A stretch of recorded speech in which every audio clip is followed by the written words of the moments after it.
মার্চের সেমিফাইনাল খেলায় পাংখা এবং জননীর যে জোড়াটি এখন দেখতে পাচ্ছেন, পাংখা এবং জননী নৌকাটি আসতেছে।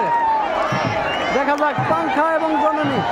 এই মুহূর্তে পাংখা অনেকটা আগে আছে।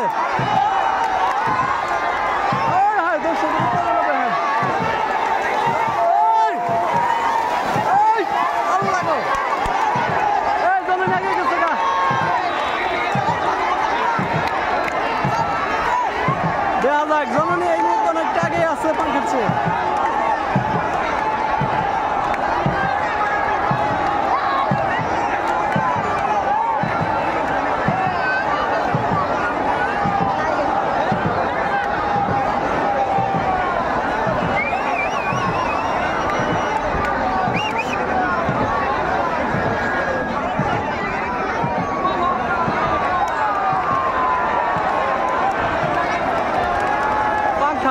পাংখা গেছে গা।